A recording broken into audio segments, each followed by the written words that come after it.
Hey there, friends. After many, many moons, I've decided to actually work on my Lego city. It's going to be a hillside, which means this whole thing's going to start off at sea level and work its way upward. And I have decided to build the train. Side note is some clever observers might notice that the gray base plates are not real Lego. That's because I'm probably not going to keep them there, and I wasn't going to spend $200 just on something that is a stand-in. Anyways, since I can't do anything normally, I decided I wasn't going to use the new battery system that they normally have for trains, and the old 9-volt battery systems are very, very expensive, and none of them are guaranteed to work currently on Bricklink. So what I did was I covered the tracks in aluminum tape, and got one of these at a thrift store, hooked it up to the tracks, and then modified one of the old remote control motors with actual train wheels, metal train wheels, and let's see if it works. I should probably plug it in.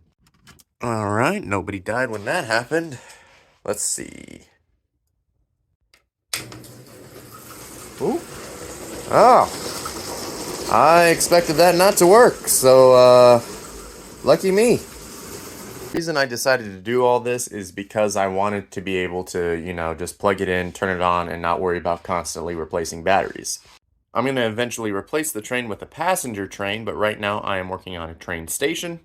This section right here is just going to be a beach section, so it's going to come right out onto the beach, and I decided to go with like a late 90s mosaic floor, and these are all held in with friction.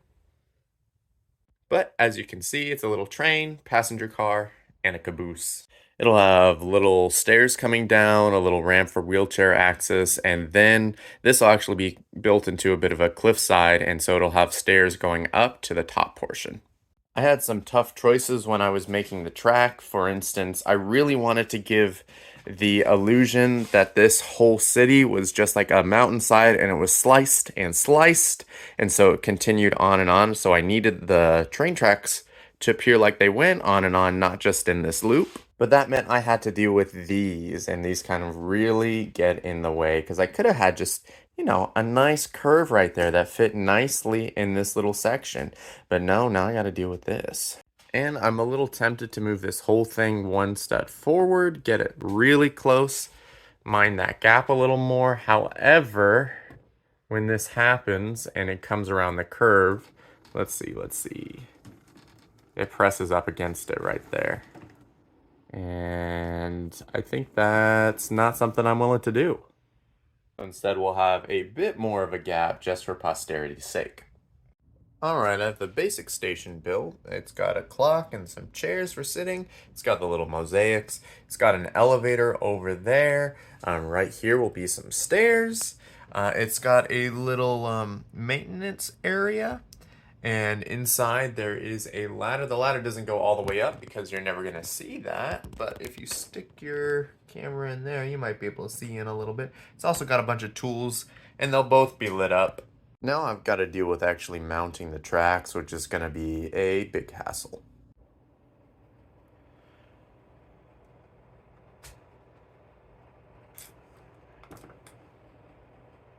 So I finished the tracks from within the station. I'll have to do the rest at a later point. And this is where it's going to be. Don't worry, the stairs will be in front. I just have to make these platforms right here. And then on the back end, there's going to be a little back of the station. And I've made little like mosaic portraits of places, the train could take you, like the city or the desert or a forest. Getting those little grates under those archways was such a pain in the butt for such a small detail, but I got them. And all right, I got those wedged in there. They fit in perfectly. Excellent. A little look from the side. And the station's basically done. I just got to get a top for it, and I got to put some lights in it. All right, and here's a little mock-up of how the light will look. I don't think I'm going to do the wiring in this video, though.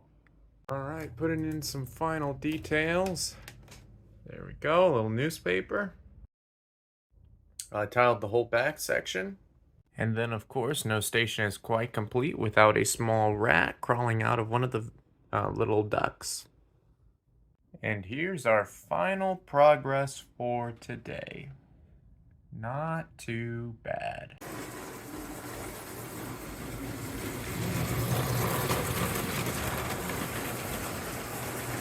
All right, I'll see you later. Bye.